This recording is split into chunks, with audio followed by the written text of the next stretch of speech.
Okay. So hello, Art Caplan. Hello from Murcia, Spain, actually. And this Hello, is going to Javier. be, how are you? You're Very talking well. from Connecticut, actually, not New York. Is that I'm so? out in the country today, Okay. the countryside. And also almost near Thanksgiving. So thank you for, for sharing this time with us. We're going to be we are sorry that you couldn't be with us on the 3rd of November. We hope all the best for your knee and, all the, for improving and so on. And we're going to talk a little bit about the conference we're going to have with regarding international experiences of medical assisted death. Why don't we start just giving us kind of a framework of, the current landscape or the current situation of U.S. experience right now in this regard. Certainly. So again, thanks for having me. I'm sorry I can't be there on the 30th, but it looks like a great program, and it's certainly very timely. So the U.S. is having a very heated discussion about what to do with respect to physician-assisted dying. And I Mm-hmm. chose that term deliberately because critics here will refer to physician assisted suicide. They think that it is wrong to help someone die, and that even if it's a terminally ill person, it's still assisting a suicide. Those who defend legislation or court opinions that permit it always use the Mm-hmm. term physician assisted dying. I have Okay. actually, over time, changed my mind and become a supporter, and I'll explain why, of legalization, but with very severe limits, very severe restrictions and oversight.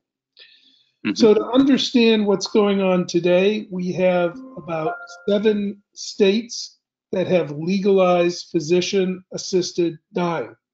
A Mm-hmm. large one like California, some small states like Vermont, Hawaii, and for a long time, Oregon and Washington.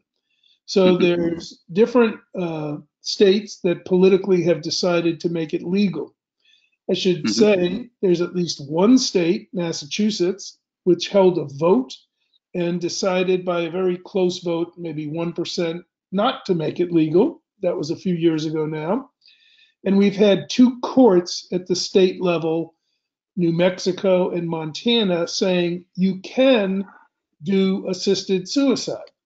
Okay. Interestingly enough, in those 2 states, there's no regulation or suggestion about what you should do if you're the doctor or the Mm-hmm. pharmacist or the patient. It just says you can do it. Yeah.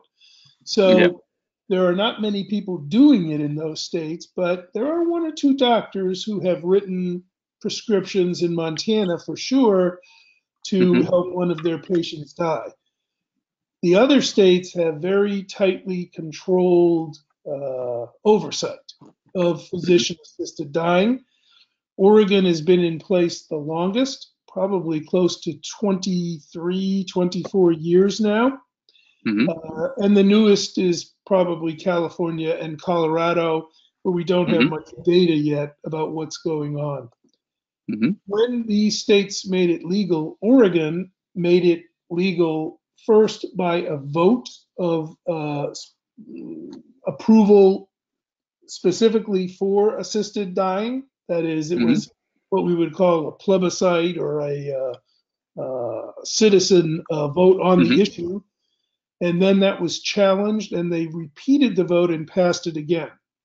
So probably 1997, 1998, they were still fighting about whether to keep it legal. But since then, it's been very quiet. It is accepted in that state. So, what makes the American experience very unique is that we have a severe restriction on who can use this. You have to be terminally ill, Mm-hmm. defined as 6 months to live, pronounced terminally ill by 2 physicians, Mhm. You have to be mentally competent to make a request for medication that you could use to hasten your death, end your life. Mhm. You must take the pills. If you are physically incapable of swallowing or of moving your hand to your mouth, you cannot use physician-assisted dying in a state like Oregon. Mhm. All acts must be reported to the police, and you also have waiting periods so that if I make a request, I have to Mhm. wait at least 2 weeks before someone's going to fill the prescription for me. And if the doctor or a family member is concerned about my mental health, I'm supposed to get a psychosocial or psychological evaluation. Mhm. So a lot of hoops to jump through, a lot of protections and oversight. When I first heard about Oregon, I opposed legalization. I was Mhm. concerned that poor people would be rushed off to use this mode of dying. People would just say, well, it's too expensive to take care of this poor person. They need a lot of medical support. Let's just offer them assisted suicide or assisted dying and we'll Mhm. save money. I think I also was fearful that there would be a slippery slope. People would say, well, if it's good enough Mhm. for the terminally ill, then it should be good enough for people who aren't terminally ill, but want to die, a little bit more like the experience in Belgium and the Netherlands now. But we have not seen any slippage of that sort. And in fact, if you look at the data, which is reported on every year by the Mhm. state of Oregon on this, many papers in publications like the New England Journal of Medicine, the local authorities and the local medical society do not find abuses. They don't find people overusing assisted dying on the disabled or trying to help people who have psychiatric issues die. It has been pretty much regulated and controlled by all of these protections. When I heard that, I moved my position from opposition, worrying about abuse and worrying about a slippery slope, to saying, well, if we can restrict who's using it and not Mhm. abuse anybody, then I think the case becomes stronger to permit it. So that's my Mhm. personal view today. Okay. Mhm. Most states have followed the Oregon regulations. If there's a state law like California or Colorado or Hawaii, they're doing, or Washington State, they're doing the Oregon model. The court opinions, I think, are more dangerous because, as I said earlier, they don't tell you what to do. They just say it's legal to do it and sort of don't have any protections. So they're a little bit more concerning. One last point about this overview. In the US, matters of dying, pronouncing death, withdrawal of treatment, assistance in dying are state issues. In that sense, it's more like the EU. Each state makes its own policy. The fact that you could permit it in California means nothing in New York. New York doesn't allow it, and there's no reciprocity. You have to go to California or Washington or Oregon if you want to try and use this uh, assisted dying. There Mhm. is no federal right in the United States to assistance in dying. It's a state issue. uh, One appeal to our Supreme Court asking, is there a fundamental right to assistance in dying, was rejected. So, unlike Canada, which has a national Supreme Court ruling that says there is a human right to assistance in dying, the US Supreme Court never recognized that, but it permits the states to legislate more freely as to what they think best. So it's Mhm. complicated here because people are now wondering, will other states follow in addition to the ones that have made it legal? And I would say most likely, probably New Jersey, probably Arizona.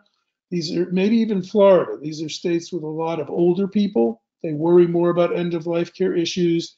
So you'll probably hear more fights about using an Oregon model in other states in the next year or two.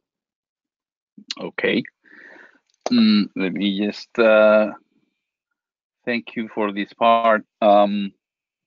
Okay, let's start kind of a talking dialogue with some points you raised with this overview for me. I have this. I don't know if you can see. I think you can see these Okay. talking points.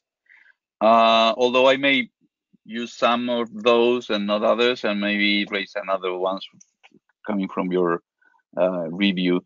You mentioned the evolution of the position from 94 or the debate in the 90s, which was also a debate with like very contentious models. You know, it wasn't the same, like, I don't know, Kevorkian's approach or even Derek Humphrey's kind of a ground, you know, proposal as a journalist than Quill's, for example, cases that weren't more in an orthodox kind of a medical clinical environment. Once you edited a book in, I think it was after I think it's 2000 and some 2002 Mhm. probably. Yeah, there was with Snyder, and it was finding a common ground with nice subtitle, and it was kind of a this okay, we've been debating. We have this legislation. It was after the US Supreme Court ruling that you talk about, and kind of left to the states. And it was also already started like 5 years or so or more in Oregon, and especially it was the beginner. Um, so that was 16 years ago. Don't remind me. Yeah, and well, it was a yeah. There were some of those times, and it was funny. I think they came from the same publisher when Job Hopkins. It was what Yeah. the case against Foley and Hendon, and then it was more like Quill and Baiting, more like Yes. in approach. No, that came after yours, but 16 years later, indeed, there is a practice, and it's been like in the National Academy of Science a meeting in last February about kind of scanning the landscape. It's kind of what you did for us, this overview. And but one of the things you raised is this that Canada has come to, and that's your next northern neighbor. Yes. Um, Still and don't have, Canada we has have still no wall yet, but yes, they are our yeah northern. no wall yet, so the south will see. Okay, but then um, in that meeting, which they publish kind of the summary of the meeting and in the book as they always do, and there are some videos there of the. I find it interesting that one of the main supporter organizations that's been pushing, compassion in diet, it's been changing from the name, but I think right now it's compassion and choices or something Yes. like Yes. that. The spokesperson kind of explicitly pointed out that they were not going to push forward euthanasia as Yeah. as an additional step. So they were kind of comfortable in the U.S. remaining with the physician-assisted death, which again I appreciate also the precision about whether that was discussed too, the suicide or that's the terminology that raised some implications about morality and also about acceptability and so on. But Canada it makes both things, and it's been that's the debate right now there for physicians. We'll go into that maybe with some of the talking points there. Do you think this is for the U.S. Staying at physician-assisted death, it's gonna or assisted dying is gonna be just for good? I mean, you're going to stay there, or as Canada, some Australia, so in some other Anglo-Saxons, regulations that they may consider both alternatives, like the Dutch model. You may be tempted, or some of the state laboratories may be tempted to push it forward. So it's a very good question. I'm going to say first, Canada has, again, a Supreme Court ruling that says Hmm. assisted Yeah. dying is a fundamental human right. We Hmm. don't have that moral framework. For us, Okay. it's always been argued around privacy. Can the state interfere or Yeah. stop? And the Supreme Court ruling here said, look, there's no entitlement, there's no positive right to have help, but You can claim a negative right to be left alone, which is the basis for all our withdrawal and termination of treatment issues at the federal level. So Canada's different. It recognizes a human rights framework, and basically their Supreme Court told their legislature, go figure out how to implement this. I don't think Canada's experience in the next 4 to 5 years is going to shape American policy at all. It's just morally in a different place. If in some ways I think it may wind up a bit closer to Belgium, Holland, Luxembourg, or Australia than we have here. Remember too, the US still lacks a fully insured, full access health system for every citizen. That makes many people nervous.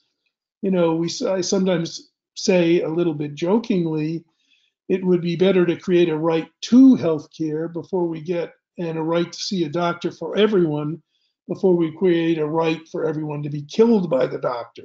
So Canada does not have that problem. Everybody is in the system. They may complain about it or they see issues, but it's a different trust framework than you might find in many parts of the United States. So my prediction is more states will pass the restricted Oregon model. I don't know exactly which ones, but I bet 3 or 4 more do in the next 2 to 3 years. I think there will be no pressure here to relieve the restriction on terminal illness. That's seen as a very powerful check against what many Americans would say about the Netherlands or Belgium is abuses. That is to say, if you go to a standard which we understand to be pain and suffering, it's too subjective.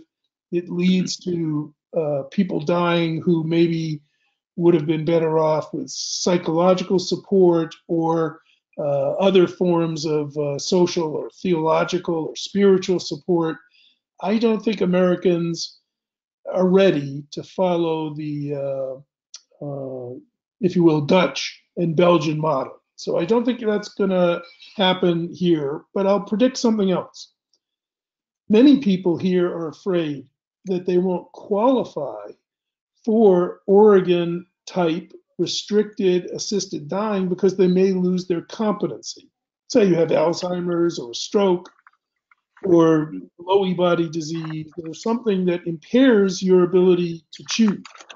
I think you will see people in America start to say, if I can't choose to have assistance in the last 6 months or so of my life, then I also want to be able to pick someone who can request that for me, a surrogate decision model. I would predict we'll see pressure to do that. People are so terrified of dying incompetent, not just pain, but loss of dignity, inability to interact with the world and with others, that I think the pressure here is going to be on that extension to allowing another trusted party to request assistance in dying. Okay, that's nice. Yeah, that's a very interesting thing to follow. Whether this is going to be, the pressures are going to be, and I found it revealing. You know this too yourself from watching the area. We saw the same issue take place with withdrawal of treatment. First, we had cases that let people say, stop, I don't want any more treatment, sometimes on religious grounds. We had Jehovah's Witnesses, Christian Scientists in the United States said, I don't want medical treatment or I don't want a blood transfusion. But it extended through cases like Quinlan, Terry Schiavo, Nancy Kruse, the ability to let others make that choice. And that's what I'm predicting is going to happen with assisted dying here. Okay, that's it. That's interesting to see. We are right now having a piece of legislation. That's one of the reasons of this conference, because we have our parliament right now, and in the meeting we're gonna be holding, and where this video is gonna be seen. We are gonna present it descriptively. I mean, what are the proposals right now discussed on the parliament? But it's interesting, you know, how this your experience has come in several places, as you mentioned, from proposition that went into public discussion, but also with a lot of social debate. In Oregon, it took several years because when you know the law was passed, and then there was this judicial challenge, and then there was again another vote, as you mentioned. So that's a 2-3 year span of discussion and social, you know, deliberation in a way. I wonder whether you think there is a lesson. I think there are issues here, you know, before you have a legislation, while what the content of the legislation you have, and what you do after you have the legislation. Like when you market a product, I mean, it's just like you have like pre-marketing, and it's kind of sensitive, the three parts, because if something is not, you need to do ahead of time before you know what you put into the content is not done. I mean, you know, then the content may be a little flawed, and then if you don't put in place some monitoring or system afterwards, then there are also some maybe concerns about abuses or things like that. You know, maybe not as you've seen in your restricted legislation. You know, maybe fulfilled, or maybe you know maybe reports of on those issues. So one of the things in the pre part, that is where we are going into the legislative part, is whether there is confusion or not. When what are we talking about? What are we legislating about? What are the conditions you stated? You know, the eligibility criteria, the conditions, and the process. But a number of times when we debate this socially, and the opinion polls and so on, and when we talk about this in our meetings in different areas, we see there is a lot of tagging and you know and confusion about terms. You know, euthanasia kind of takes place when we are talking about you know ongoing life-sustaining treatments or things like that. I have a sociology background. Is there some recommendations or some suggestions about how to socially try to avoid or clarify whether, because this is one of the main arguments, you know, society is ready for this debate or this regulation is kind of requesting it. And that comes from opinion polls. And then you see the polls and they're, you know, very different in what they're asking, very different in what people are, you know, answering, very mixed about, you know, things that are not these specific activities we're talking or services we're talking about, you know, these implications about giving a medication or providing medicine or, you know, a substance by physicians to kill someone. You know, I mean, you see where I'm going. I mean, Yes. Is there anything we could do about how to take this into the social deliberation, which is something to take very seriously as a society, and what values do we want to promote and regulate? I'm going to answer that in a little bit angular way. I'm going to get around to your question. But the politics here has been driven by, first, what the doctors think.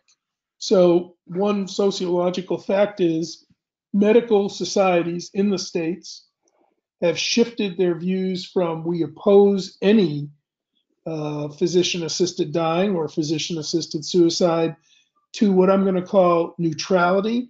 And in the case of California, I believe they finally wound up with the medical society saying they supported going toward highly restricted Oregon-style physician-assisted dying. So one strong political element is what doctors are saying to the public, what doctors are saying they're comfortable with doing, not just because of what the patient wants, but because of what their professional ethics will permit. Secondly, the politics here has been highly driven by individual cases, not terminology, not philosophical and ethical debate. They count, but they're not the big drivers. In California, there was a very vocal, pleasing for television woman who was dying named Brittany Maynard. She was all over the media, in magazines, on the internet, getting interviewed all the time, and she played a huge difference in getting things legalized, making the abstract focus in on a person, and a person who is articulate about what they want to do and why they want to do it. That has really fueled a lot of debate in the US. Conversely, Kevorkian, many, many years ago, when he was out with his death machine and helping people die who he had just met and killing them in his VW van with this machine, he scared people. Part of the reason the US is conservative is Kevorkian as an identifiable figure was frightening to many, many doctors, many, many legislators, but many, many Americans. They just thought that's just not a humane or kind way to go about doing this. So, in answer to your question, to start off the debate, I think both sides are going to need to point to specific cases and examples. It will be very important to have patient spokespersons who can articulate what they want or why they don't want it. But I think that will play a very, very big role in what happens in Spain. The other comment I'd make about implementation.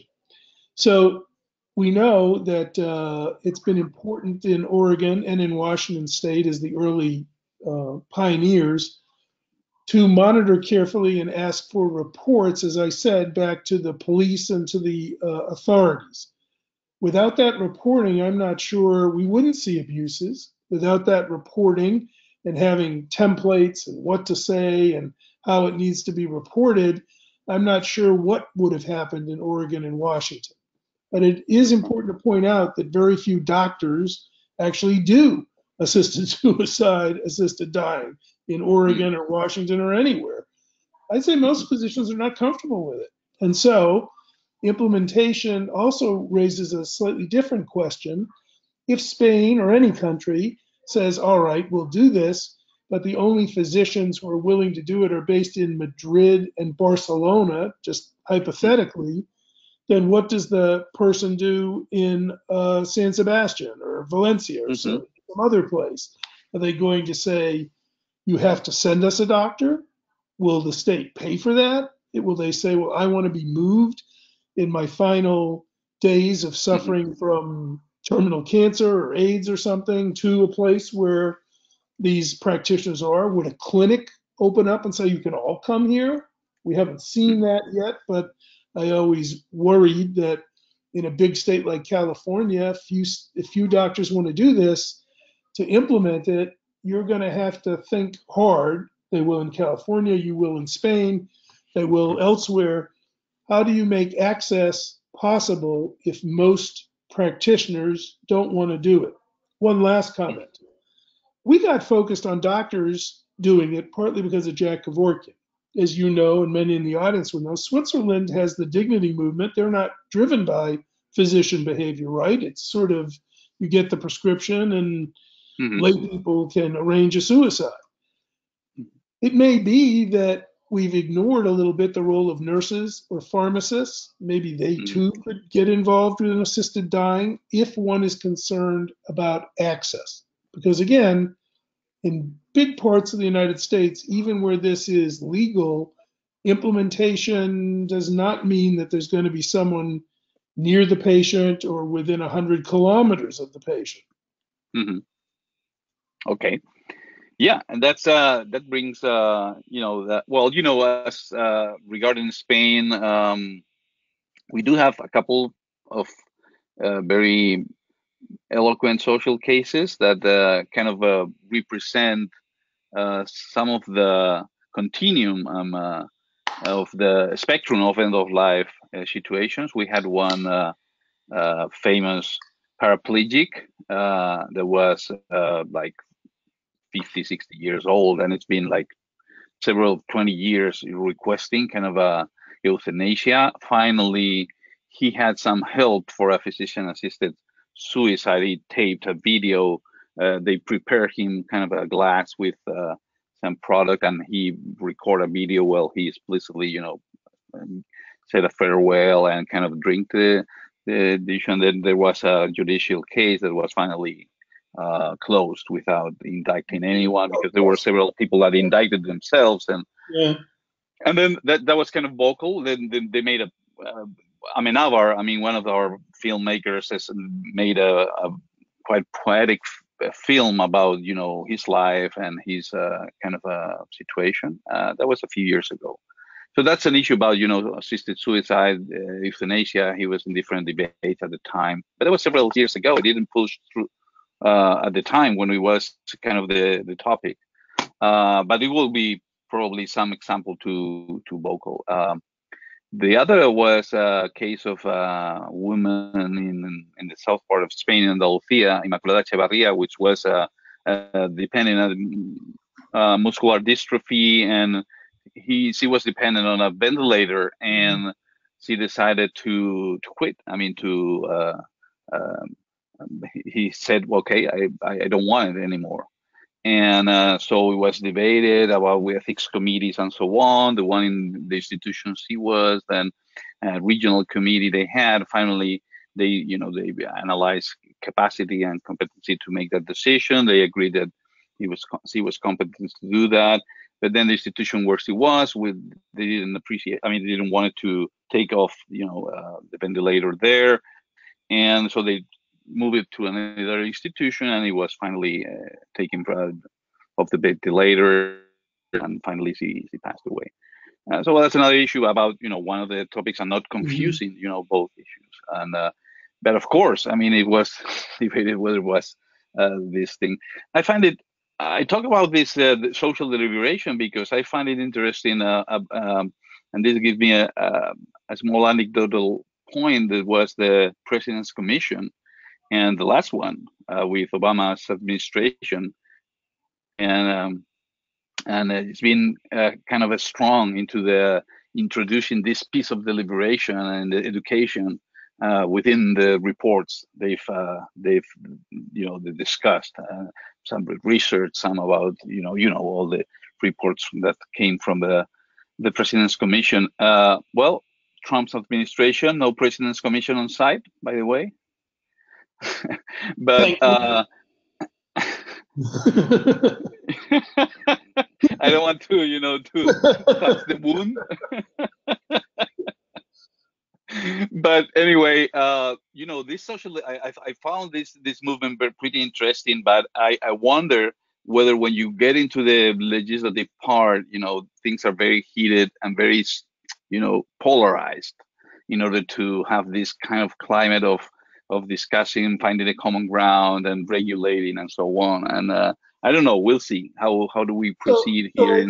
I understand what you're asking, and I would say, in terms of common ground, social consensus, the kind of hope that the previous the last bioethics commission had of civic discourse, that was a very strong concern of the chair, Amy Gutman. Yep. I know they have a book coming out soon in which she and Jonathan Moreno argue again for the importance of that.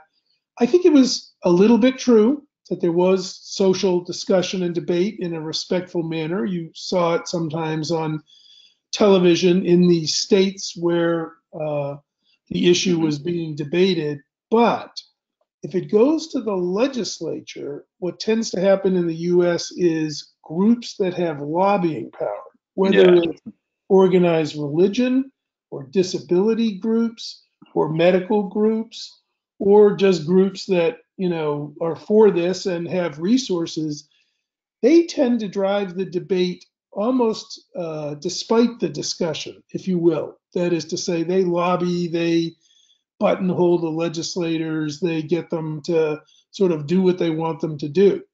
Where we've seen more of the civic discourse is when it's been a vote directly on the issue in the state by the citizens. That has, I think, led to more respectful dialogue and debate. I'm not saying that you can't find crazy comments on the internet, but in general, legislators, well, I'll just say for the United States, I won't claim it's true for others, but legislators tend to get lobbied, and influence groups tend to drive how they behave. And it's not the same sort of discourse as when you put it on the ballot and say, are you in favor of allowing this or not?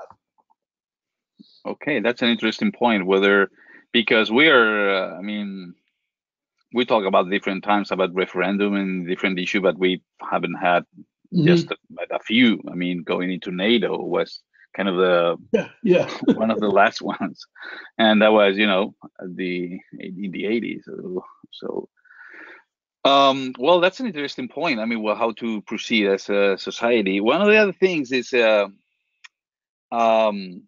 whether you mentioned that the Canada framework was kind of different because of the Supreme Court ruling and about being kind of a human right. Some of the legislation we have here, proposals on the debate, you know, may go there. But what do you think? I mean, is this more of a human right, or if it's more of a non-standard medical practice in extraordinary last resort circumstances? The issue is not the same, because if it's a human right, I mean, when do you put it on the, you know, on the shelf? Or when do you put it on the, you know, when you propose it, should we be proactive into the proposing it? If it's a last resort, it's more like something that comes after other things. I mean, the factors are important, the order of how things go, what to explore, what to rule out, what to propose, what to see that doesn't work, and after that, then there are those eligibility issues or so on. So what do you think? It's you know, something we could take into account here in Spain if we're going to go one way or the other. Yeah, I think it's a very good question and point, and I hear exactly what you're saying. And I think I do not believe it is a human right.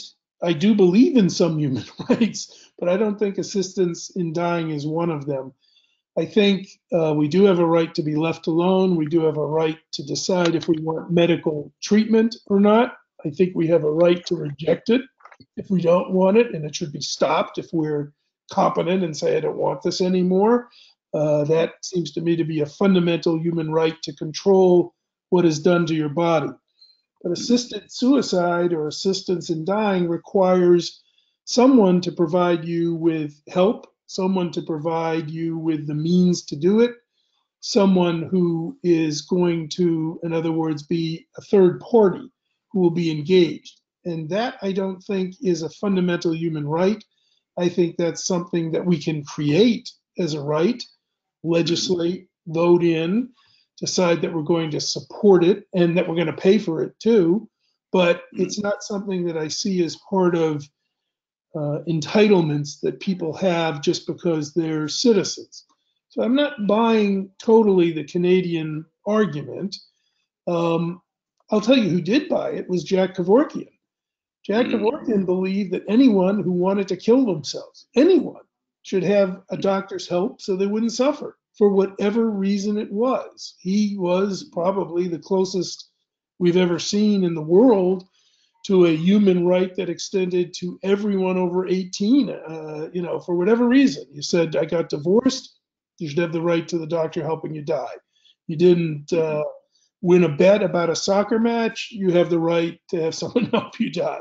So it was kind of almost a reductio ad absurdum. It was kind of a taken to an extreme that didn't make any sense, that if this is a human right, then how are you going to restrict it from anybody for any reason? And I think both Belgium and Holland and Canada, if they push in that direction, will find it very hard to draw a line anywhere. That becomes, once you're in the human right area, it sort of, you know, opens the door for somebody to say, I want to exercise my human right. So my view is more, this is something we can create as an entitlement, or if you want to call it loosely termed a benefit, but it's something that we could say people can avail themselves on if they can find a physician or healthcare worker willing to help them. We will decide whether or not we're going to pay for it. You could make it legal, but not pay for it. It's up to people to pay out of their own pocket if they want to do it. So I think, you know, my comment would be, watching Europe, watching the US, watching events in Australia and Canada, I think it's good to start modestly, and that's what Oregon was. And I think you sort of see how that goes and if that can be maintained. When I see Mhm. some of the problems that have arisen in Holland, I start to think they open the door too wide, too fast. Not saying that there aren't many people who feel perfectly comfortable with what's going on, but I kind of believe the U.S. model is at least a little bit more manageable to begin with, if that makes sense. Mhm. Mhm. Yeah, yeah, and I so this is approach is more of an emergency exit, I think. And also you move from a position of opposition to one of worrying about the abuses, one about seeing that the implementation with the restrictions were kind of not going down a slippery slope. So I guess, and that's my question. You kind of stand more in the terminal condition kind of eligibility, or I mean, some kind of a restricted inclusion of that, than into the unbearable suffering that goes into these Mhm. also deeper waters. Is that I so? do. I find the notion of unbearable suffering too broad, too vague. I think Hmm. anything can fit into it after a while. You just have to have somebody who's convincing that says, I was joking a bit before, but if I said, Hmm. I'm really sad and depressed and I have terrible suffering because it's now winter and it's very dark in Connecticut and I don't like it and I have seasonal affect disorder that I can't bear, I think I could probably persuade somebody that my suffering is so terrible and unbearable that they should help me die. But Hmm. that would not be a place where I think medicine should be, nor would it be a place where I think society should be. Hmm. That's not the right response. There's a lot of suffering and a lot of misery, but death is not the right answer for every human uh, problem with pain and suffering. On the other Hmm. hand, if I'm dying, and I know I'm going to die, and I don't want to go to hospice or engage in palliative care for my own reasons. I want my death to come more quickly to maintain my dignity. I think that choice should be there. I think that's a mode of dying, but I'm not creating dying. And so my own personal view is I have much more ethical comfort in helping people die the way they want to than I do opening the door to say, well, either it's a basic human right and anybody can use it, Hmm. or it's this notion of suffering that triggers the ability to have someone help you die. Because I worry, I mean, I think I've seen it already, and maybe it'll come up in your meeting when you talk to experts from Holland and Hmm. Belgium and so on. But I think I've seen cases where it just looks suspicious that someone didn't Yeah. try hard enough to help the person with terrible psychiatric or mental health suffering, and maybe move too quickly. Hmm. Yeah, and I think this goes to the one of the maybe positive, or very interesting facts that I see on the Oregon experience, uh, which could have been gone differently. I mean, there were previous referenda with included a regulation that were included euthanasia, and they were shortly defeated. And since they didn't make it, and then they were kind of Mm-hmm. uh, watered down maybe and reduced to this restricted approach, and it passed this way. And I think that's socially probably interesting. It could have gone differently, but one of the issues I find very and I would like to ask your perception on that, and goes into this unbearable suffering perception, whether whether the dying is there or whether you're creating something like that. And it's the fact that around in these 20 years in the on over 20 years in the Oregon experience, the almost one third of the people that get the prescription die from their disease. It's like when you have this emergency exit, break it in case there is a fire. You have this. You go all the way through the process, through the qualifications and so on. But even when you get to that final line, where you just need to decide when, uh, almost a third they don't use it. I They have find to I leave. find that fact, just like you, really astounding. I would never have predicted it when I first heard about Oregon and was engaged in some of the debate. I assumed if you asked for the medication, that was it. You were leaving.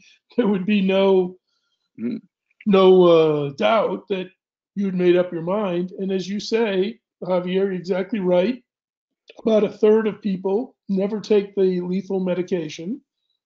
They like knowing that you might use a different metaphor and say the parachute is there if the plane Yep. is going down, but they know it's there and it lets them go on longer. It could even be argued that legalization in the Oregon restricted way prevented more suicides because a third of the people don't use it. And as you also know, remarkably, relatively few people use it at all. I mean, it's a tiny percentage of deaths from diseases where this actually is utilized. So I thought we'd see many more cases. I never thought that people would just say, well, now that I know I could end my life, I'm not going to because I'll do my best.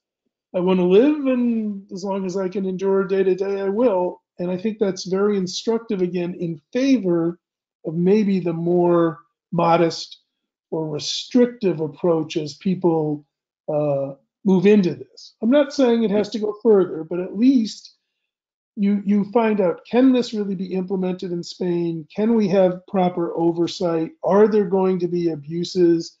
Do people use enough psychological evaluation to establish depression or competency? Are the waiting periods honored? You know, it gives you at least some feedback as to what is possible. Yeah, and this couple more things, or to not prolong your pre-Thanksgiving, Someone's gonna come in here and euthanize me if I don't. So a couple more things, yes. So this has also put us in a social situation, and I call that the eras. I mean, John Ara's kind of in one of the talk about, a tragic view. I like that approach about whether, there is something that is individually acceptable in some cases, and that you would think, there is not a matter of abuse, and it could, it makes sense. But then there is your social implications when you regulate that and you put it on the open as an alternative, whether or as a last resort, and what are the consequences there? So the individual and the social difference of that. Whether you maybe, I think John Lynn's kind of is in a similar position where she says that, I mean, could understand for you, for me, for her, for people that they have different means and situation in life, but for when you talk about the U.S. context, about the right to health care and so on, and the worries about the people that are in a very vulnerable position. So could it be that we don't have a moral opposition, maybe, for understanding that there are situations when someone may request and may be given that, and there is a social limitation. Again, this goes to the difference that I don't see as I don't know, as thorough as it might be, that the difference between physician-assisted death or dying and euthanasia. I mean, the transitive or intransitive difference. I mean, the difference of what I do to myself, what I I refuse, or what I do and I accept, and something that others, a third person or someone that has a role in healing me and taking care of me and so on, and gives me that. Finally facilitates my death in a way that he makes, the final act, the transitive act, not I do it, in a transitive way. And so there are two things mixed. I mean, the individual social, and then the transitive, intransitive, maybe more philosophical discussion there. But what do you think? Is this a paradox that we could, where societies may decide to draw the red line and and the hurdle, just leave it there because there are these, so there's going to be some people that's going to be sacrificed in a way, or you're going to request, some sacrifices from the more protected people, and maybe not allowing them to access to some entitlement because you are trying to protect some vulnerable more people that maybe even broader type of people. I think the U.S. is faced with this need to protect the vulnerable and the less well off. It's very divided in terms of economics. We have big economic gaps between the wealthiest and the poorest. When you're wealthy and upper class here, you're doing really well, but many, many people are just desperately poor. I think the social arrangement, the social commitment needs to be, we can't abuse the poor, we can't sacrifice them just to let the rich have all the choices that they might wish. So we are absolutely looking at a paradox of a sort. That's why the limited organ approach probably is distinctively American. It's saying, you know, we'll go somewhere, but we're not going very far. I have to admit one other thing. Were someone to not be terminally ill but suffering terribly, say from ALS or MS or some other disease, I think a wealthy person could find their way to help in dying. I just do. Somebody would probably assist them at some point. A poor person would not. They barely can get into the healthcare system, much less find a doctor that would care enough about them to make that decision. So we do know that probably the rich, if you will, can exercise more choice about how they die than the poor, but allowing restricted access for the terminally ill, I think, is the best we can do in this kind of stratified society to watch out for the disabled and the poor. And I know that's ironic because many of the disabled and some of the poor would say, I still don't trust even the organ thing. I still worry that they're not going to extend the right to health care or make sure that I have hospice or palliative care because they just look at this legalization. My response is, I don't see it. The push to extend palliative care, the push to extend hospice, the push to extend spiritual support, religious support has not waned because of the legalization of physician-assisted dying. That has not happened here.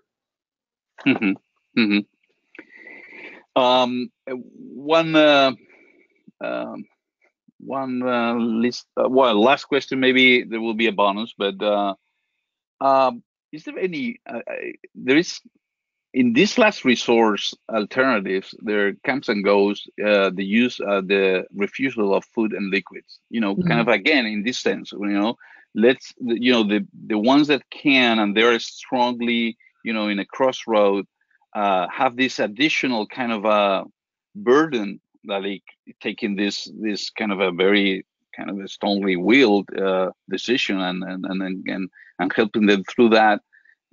And also this will protect maybe some.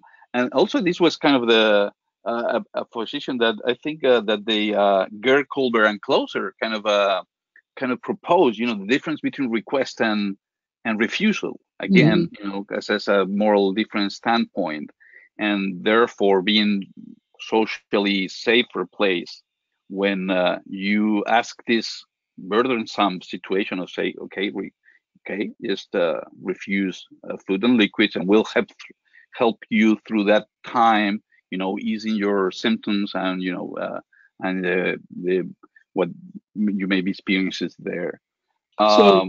And this comes and goes. Do you think there is any room for that? I mean, as an alternative to regulation, I think that people prefer to go through legislating and, you know, having third-party physicians and so on, the medical system kind of adding this service than going through this complex debate about, you know, social, I don't know, protection of the vulnerable and so on.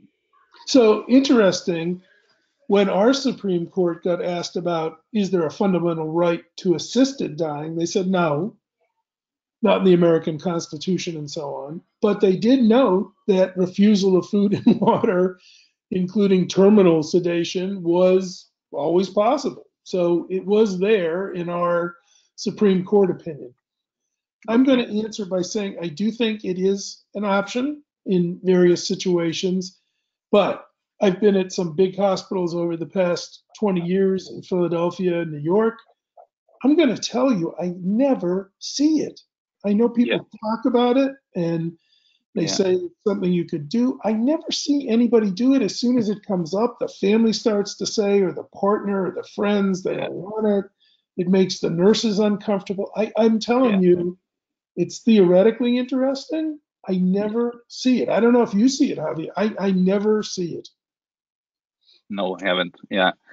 I think, I don't, and I see it from the people that stretch last resources, Quill. I mean, it talks once and then again in different places, and again, it has some cases, but apparently it's very specific, very limited alternative. Getting a family member not to feed their relative, it goes kind of even when they're going to aspirate and die if they try to put food in. Boy, is that hard. I don't know. I would just say if I've seen it in the past 20 years, somebody die of refusal of food and water, it's got to be less than 5 times. I mean, I just never see it. Yeah. Okay. Our one last bonus thing is if you could share with us some to-dos, or must-dos, or not to-dos, or must not do when we are in this crossroad, or whether as political piece. I mean, we won't control what legislators do, but we as professionals, mostly people here in our association and in the clinical background, there are people concerned about constructing values, our the teachings of Diego Gracia here, and how we see bioethics improving what we do, and what society, having a better society, living a better society, that the one we have, and the same with our health system.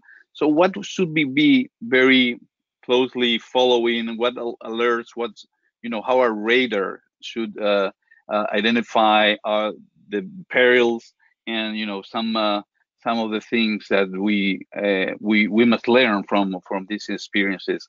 In a way, maybe something like saying, do you see a society has got it right? I mean, is that could be the Oregon restricted model? Is that something the most achieved or balanced regulation of getting it right? Or again, that would be like the last thing I would appreciate you could share with us.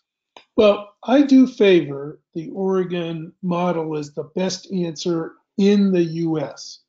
Okay. I do also understand if you're in a country, let's say the Netherlands, it's a small country, people know each other. It would be harder, perhaps, to get away with abuses. Everybody's in the healthcare system. There's no argument that, end of life care, institutional care is available and out there for those who want it. Maybe it's sociologically different enough, but I don't think the US is ready for that. I would give a couple of tips about moving the debate along, particularly looking at it from the bioethics point of view. One is to have examples ready so that if someone is misusing or distorting the debate, you can say, no, this is what the Oregon model means. It's a terminally ill person confirmed as terminally ill by 2 doctors, and they want to do it and they choose to do it. They have to take the pill. That's what we're talking about with physician-assisted dying. This is what we're talking about if we're talking about euthanasia, or helping people to die who are just suffering a lot, whether it's an infant or an adult. But you need clear-cut cases to be at hand to bring up into the debate so people know really what is being debated. I think writing for the newspapers, being online, getting into discussions at churches and schools, very, very important if we're going to have a good civic discourse, despite what the politicians may be doing. It's important to have the community educated and understand what's going on, and I think there's a role to play in doing that.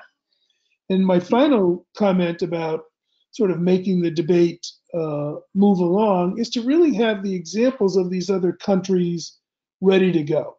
What's worked in the US? What did people worry about? Why didn't it happen? What's worked in Belgium? What's worked in Holland? I think those are going to drive what your parliament does ultimately in terms of policy. So writing them up and getting them online too, having clear descriptions. This is what they do here. This is what they did there. This is what the critics say. This is what the proponents say. I think that would help this Spain do a good job in terms of whatever direction it wants to go. So I think there are roles to play, clarifying, getting in the right forums, being clear so that people don't use rhetoric that distorts what's being proposed. Those are important. Okay, and for an association, do you think it's more for a plural association in a plural society, this proposal of being in a neutral position? Physicians organizations normally are kindly strongly opposed, but there was kind of a movement in some of to have a neutral position. I favor that. I think a neutral position here makes sense. I know there's strongly divided opinion. We haven't talked about religious perspectives on some of this. There's strong opinions there too. Yeah, strong. I think it doesn't help the debate for this group or this kind of organization to take a stance. I think that's not the right role. I think encouraging understanding and letting individuals make their case, I think that's better. I think in some ways, this is one of those issues where if there is lobbying by, say, the bioethicists, it might actually work against whatever the public perception is, because people wonder, don't they have a dissenting view if the public is divided, or there are many, many critics who don't agree? Where are they in the organization? It casts doubt on the legitimacy of the organization, I think. Okay, that's thank you, Art.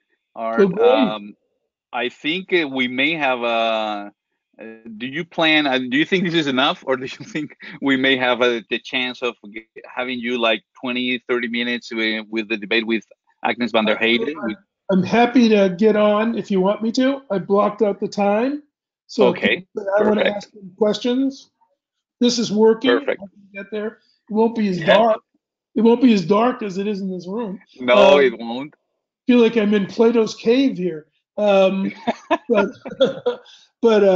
yeah, I can. I'm happy to do it. I blocked out the 30th. So if they want to ask questions. Yeah, we'll have. It's I mean, we need to have the debate in English. It's going to be complex to have, the getting to you if the things that go in Spanish, because the simultaneous translation goes open by Bluetooth, and to have a line within the system, we don't control this software as much. So if you collect a couple of questions, I mean, we could just do 2 or 3. That's fine. Yeah. I mean, I think we can do that. I mean, I'm trying to get Agnes kind of agreed to have a kind of a presentation for so I can send it to you. Yeah. Like on Thursday or something like that, so you can have what she's going to talk about. So you won't need to have, to be while she's talking. So we could connect like within the network there, and I'll do some of I'll have programmed this kind of a webinar like for half an hour, and we'll go into the debate part with her. So we'll have the presentation. We'll have a piece of your video that you don't need to see that. We'll have this also on the web page, probably the complete, like the unabridged version of this talk, but probably we'll shorten and we'll have some. And it's funny. You should send me the link for sure, because I'll put it up on our site. I mean, we could use it too. What? Perfect. I mean, with the other we'll have a bridge version with some subtitles, maybe in Spanish, and then we have like the full thing. It's been fantastic, Art. I'm going to cut the recording, and then we can say farewell more in an intimate way.